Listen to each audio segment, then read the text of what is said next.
প্রথমত এই যে হত্যাযজ্ঞ হয়েছে এবং গত 15-16 বছরের যে দুর্নীতি, দুঃশাসন, লুটপাট এবং ভোটাধিকার হরণ, এর জন্য অবশ্যই আওয়ামী লীগকে বিচারের কাঠগড়ায় দাঁড়া করাতে হবে, যেটার কার্যক্রম শুরু হয়েছে। কারণ আওয়ামী লীগ দল হিসেবে এবং তাদের নেতাকর্মীরা ব্যক্তিগত জায়গা থেকেও এই সকল অপকর্মের সাথে জড়িত ছিলেন এবং এই গণহত্যার প্রধানতম তারা নির্দেশদাতা ছিলেন। তো সেই জায়গা থেকে তাদের যে হত্যাগুলো তারা করেছেন এবং যে অপকর্মগুলো করেছে সেটার জন্য তাদেরকে বিচারের মুখোমুখি করা, বিচার প্রক্রিয়ার পরেই আসলে এটা বলা যাবে যে আওয়ামী লীগের রাজনীতি কতটুকু থাকবে বা থাকবে না, এবং জনগণই সেটা সিদ্ধান্ত নেবে। কিন্তু সবার আগে বিচারের আগে তাদের রাজনীতি বা তাদেরকে পুনর্বাসন করার কোনো সুযোগ নেই। দর্শক সবাইকে স্বাগত জানাচ্ছি ডয়চে ভেলে বাংলার এই বিশেষ সাক্ষাৎকারে। আমি আছি আপনাদের সঙ্গে জুবায়ের আহমেদ, আমার সঙ্গে আছেন জনাব মোহাম্মদ নাহিদ ইসলাম। তিনি বাংলাদেশের যে এখন যে অন্তর্বর্তীকালীন সরকার, সেই সরকারের ডাক, টেলিযোগাযোগ ও তথ্য প্রযুক্তি মন্ত্রণালয় এবং তথ্য সম্প্রচার মন্ত্রণালয়ের উপদেষ্টা, এবং তিনি বৈষম্য বিরোধী যে ছাত্র আন্দোলন, সেই আন্দোলনের প্রধান সমন্বয়ক ছিলেন। আপনাকে স্বাগত। ধন্যবাদ। আমি আসলে প্রথমে যেই প্রশ্নটি দিয়ে আপনার কাছে আসতে চাই সেটি হচ্ছে যে আপনি একটি গণ আন্দোলনের রূপ নিল যেটি, এবং সেটি গণ অভ্যুত্থানের রূপ নিল, এবং সেখানে আপনি প্রধান সমন্বয়কের ভূমিকা পালন করলেন, এবং তারপরে এখন যে অন্তর্বর্তীকাল, এবং তাতে যেটি হলো যে পূর্ববর্তী যে সরকার, সেই সরকারের পতন হলো। তারপরে সেখান থেকে আপনি এখন পরবর্তী যে অন্তর্বর্তীকালীন সরকার, সেই সরকারের অংশ হলেন। এই যে এই দুটি রোলের মধ্যে আপনি কীভাবে পার্থক্য দেখেন, এবং সেইখানে আসলে মানে কাজ করতে গিয়ে আপনি কি কোনো এই নিরপেক্ষতাটা কিভাবে আপনি নিশ্চিত করেন? দেখুন, আমরা এটা ফ্যাসিজমের বিরুদ্ধে এই অভ্যুত্থান করেছি, এবং এই অভ্যুত্থানের যে প্রতিশ্রুতি, সেই প্রতিশ্রুতিগুলো নিয়ে কিন্তু আমরা সরকারে এসেছি। ফলে আমাদের ভূমিকা সরকারের, মানে আমরা যখন রাজপথে ছিলাম, এখন সরকারে আছি, ভূমিকাটা কিন্তু একই থাকছে, উদ্দেশ্য এবং লক্ষ্যটা একই থাকছে, যে আমরা এই ফ্যাসিস্ট যে কাঠামো, সেই কাঠামোকে বিলোপ করে একটি নতুন বাংলাদেশ করতে চাই, যেখানে সামাজিক ন্যায় বিচার ও গণতন্ত্র নিশ্চিত থাকবে। তো আমরা সরকারের থেকেও সেই একই কাজটি করছি, হয়তো আমাদের পদ্ধতিটি আলাদা হয়েছে, কিন্তু আমাদের ভূমিকা এবং লক্ষ্য উদ্দেশ্য কিন্তু একই রয়েছে। আচ্ছা, মানে সেই ক্ষেত্রে আমি এই বিষয়ে সরকারে কীভাবে কাজ করছেন আপনারা, আমি এই বিষয়টিতে আসছি। তার আগে আমি একটু জানতে চাই যে আপনারা মানে এই যে আন্দোলনে যারা মারা গেলেন এবং যারা আহত হয়েছেন, সেটা নিয়ে একটি ডেটাবেস করার কথা, সে কাজটা কতটুকু চলছে?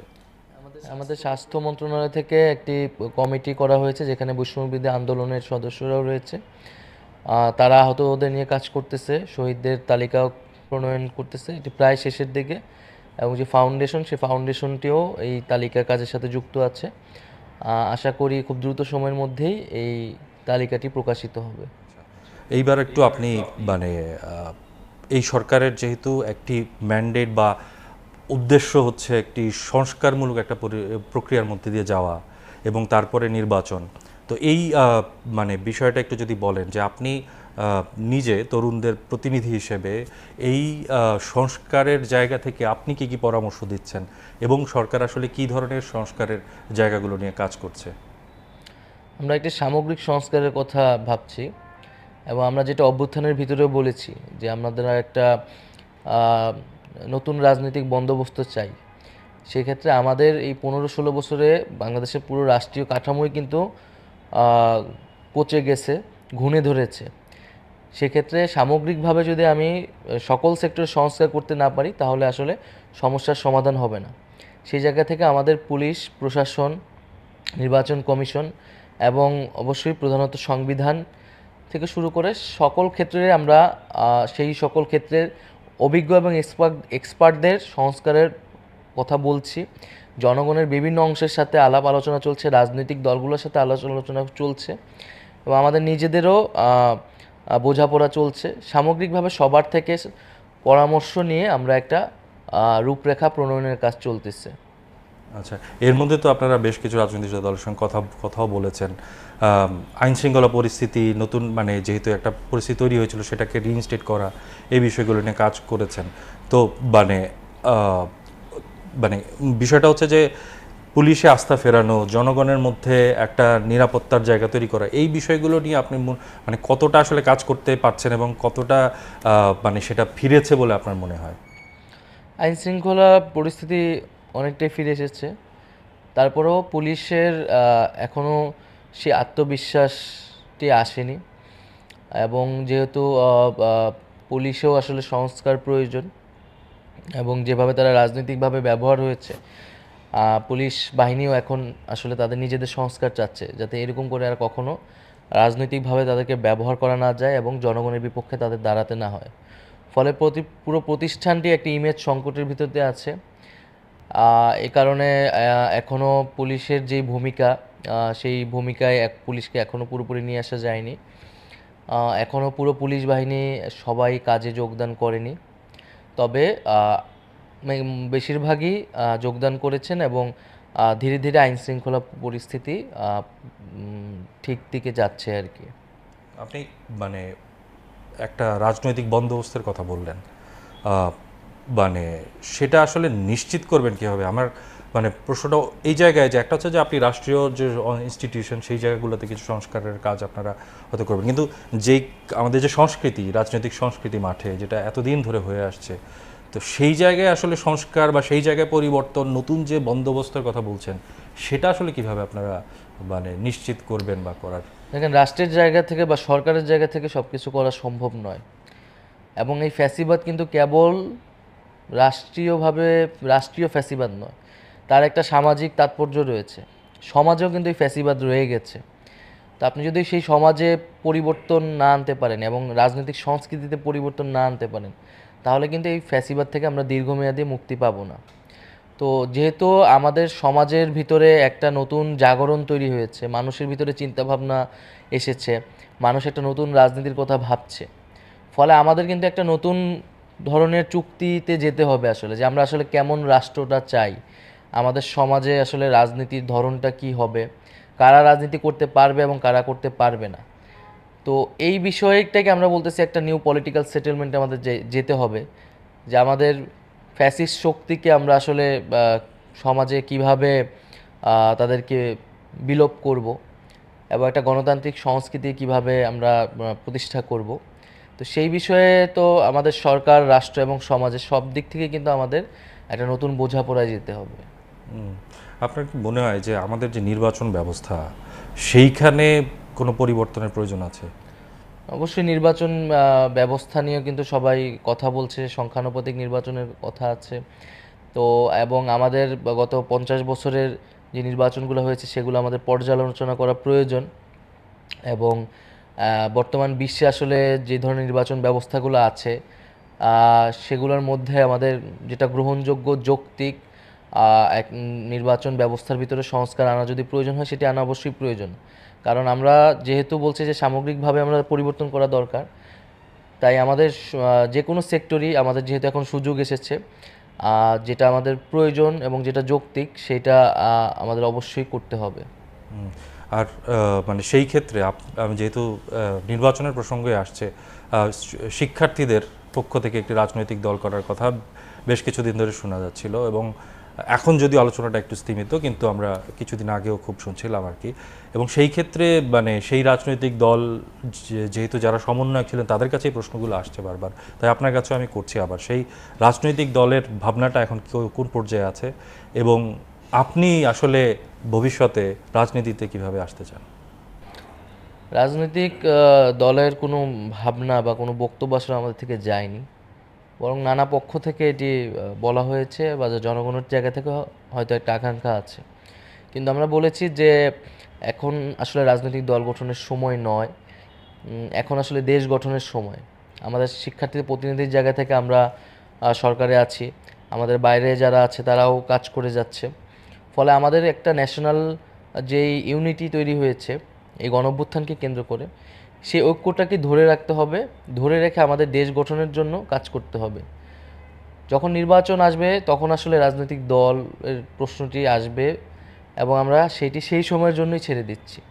এখন আমরা ছাত্রদের নেতৃত্বে সকলের ভিতরে ঐক্য বজায় রেখে দেশ গঠনের জন্য কাজ করতে চাচ্ছি। আর আপনার ভাবনাটা কি?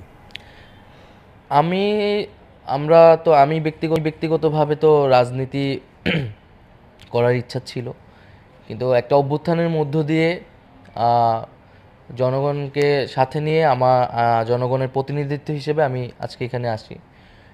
এটা রাজনীতি, সেটা জনগণের উপরই আমি ছেড়ে দিচ্ছি। যদি জনগণ প্রত্যাশা করে বা আমার সেই ধরনের ভূমিকা রাখার সুযোগ থাকে, আমি সেটা ভবিষ্যতে রাখবো। আর রাজনীতিতে লেভেল প্লেইং ফিল্ডের বিষয়ে, হ্যাঁ, সেই ক্ষেত্রে মানে আওয়ামী লীগ এখন আপনি জানেন যে তাদের পতন হয়েছে, তারা এখন কার্যত তারা মাঠে নেই।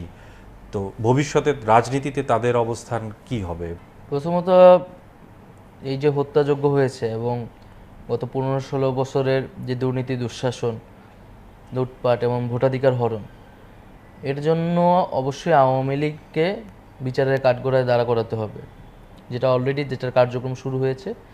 কারণ আওয়ামী লীগ দল হিসেবে এবং তাদের নেতাকর্মীরা ব্যক্তিগত জায়গা থেকেও এই সকল অপকর্মের সাথে জড়িত ছিলেন এবং এই গণহত্যার প্রধানতম তারা হচ্ছে নির্দেশদাতা ছিলেন।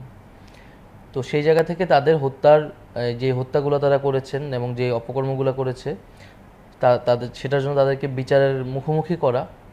বিচার প্রক্রিয়ার পরেই আসলে এটা বলা যাবে যে আওয়ামী লীগের রাজনীতি কতটুকু থাকবে বা থাকবে না, এবং জনগণই সেটা সিদ্ধান্ত নেবে। কিন্তু সবার আগে বিচারের আগে তাদের রাজনীতি বা তাদেরকে পুনর্বাসন করার কোনো সুযোগ নেই। আচ্ছা, এই মানে আমরা যেটি দেখেছি যে 5 তারিখের পর মানে নানাভাবে হচ্ছে, যেমন পরিস্থিতি তৈরি হয়েছিল যে আইন শৃঙ্খলা পরিস্থিতির অবনতি হয়েছে। তারপর হচ্ছে সেই ক্ষেত্রে আমরা রাস্তায় বেশ কিছু সময় হচ্ছে যে পুলিশ ছিল, সেখানে আমরা দেখি শিক্ষার্থীরা সেখানে কাজ করেছে মানে শৃঙ্খলা ফিরিয়ে আনার ব্যাপারে। আমরা দেখেছি যে তারা যখন সংখ্যালঘুদের উপর হামলা হয়েছে, তারা অনেকেই সেখানে গিয়ে সেটা প্রোটেক্ট করার চেষ্টা করেছে বা পাহারা দিয়েছে। ডাকাতের একটি বিষয়ে তৈরি হয়েছিল সিচুয়েশন, সেখানে তারা গিয়েছে। তো এরকম বিভিন্ন সময়ে তারা আসলে এগিয়ে এসেছে। কিন্তু একই সঙ্গে কিছু কিছু ঘটনায় আমরা দেখেছি যে কিছু প্রশ্নও উঠেছে। তো মানে এই ধরনের ঘটনাগুলো, সেটি মানে আপনাদের যে কাজ, সেটার প্রতিও প্রশ্ন মানে এক ধরনের প্রশ্ন তোলার একটা সুযোগ তৈরি করে দেয়। সেই জায়গাগুলোকে আপনারা কিভাবে কারেকশন করছেন বা করেন?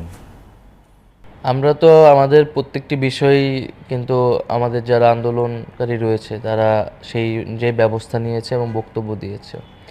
যারা দুর্নীতি বা যারা চাঁদাবাজ, সেটা যে নামেই কোনো রাজনৈতিক দল বা আন্দোলনকারীদের নামে করা হোক না কেন, আমরা তার সুস্পষ্টভাবে তার বিরোধিতা করেছি এবং তাদের বিরুদ্ধে ব্যবস্থা নেওয়ার জন্য বলেছি। এবং বিভিন্ন জায়গায় আসলে আন্দোলনকারীদের নাম ব্যবহার করে অনেক ধরনের দুর্ঘটনা ঘটানো হয়েছে। আমরা বলেছি যে সেই ধরনের ঘটনার সাথে কিন্তু এই আন্দোলনকারীদের কোনো সম্পর্ক নেই।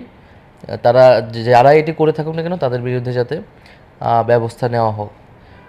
তো এখন যেহেতু দেশে একটা পরিস্থিতি যাচ্ছে, যেমন শিক্ষার্থীরা এখনও মাঠে আছে এবং একটা ভূমিকা পালন করছে, সেই জায়গা থেকে এরকম কিছু ঘটনা ঘটছে। তবে একটা চাঁদাবাজি বা দখলদারিত্বের একটা কিন্তু বড় ঘটনা ঘটছে আমাদের রাজনৈতিক দলের নেতাকর্মীদের দ্বারা। আমরা সে বিষয়ে কিন্তু স্পষ্টভাবে বলেছি যে তাদের বিরুদ্ধে যাতে ব্যবস্থা নেওয়া হয়।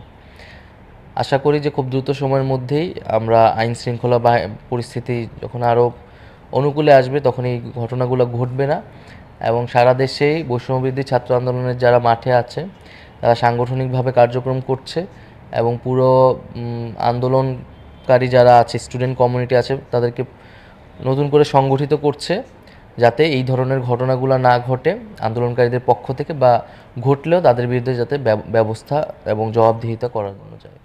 আচ্ছা, আপনার মন্ত্রণালয়ে, আপনি তো তথ্য মন্ত্রণালয়েও আছেন, মানে যেই কয়েকটি বিষয় নিয়ে আসলে সাংবাদিকদের মধ্যে একটা আছে, তার মধ্যে একটি হচ্ছে ডিজিটাল সিকিউরিটি অ্যাক্ট।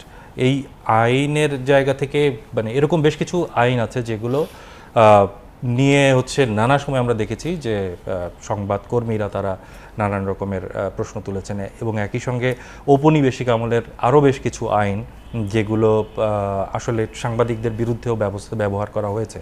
তো এই আইনগুলো নিয়ে আপনাদের কোনো ভাবনা আছে কিনা যে এগুলোকে কারেকশন করা? কারণ নানান রকমের এই প্রস্তাব বা আলোচনা এর আগেও হয়েছে এগুলো নিয়ে, কিন্তু আসলে ফাইনালি আমরা কোনো আউটপুট বা সেইভাবে দেখিনি।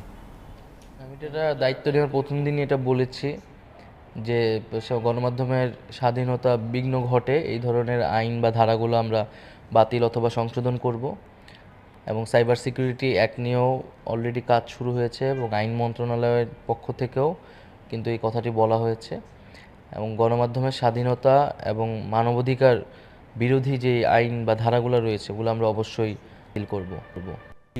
আমরা দেখছি যে এখন অনেক মামলাও হচ্ছে, তো এই মামলাগুলোর বিষয়ে আপনাদের মতামত কি, এবং মানে এগুলোর একটু যাচাই বাছাই বা মামলা নেয়া না নেয়ার ক্ষেত্রে কোনো ধরনের মানে কোনো ধরনের যাচাই বাছাইয়ের সুযোগ আছে কি না আসলে?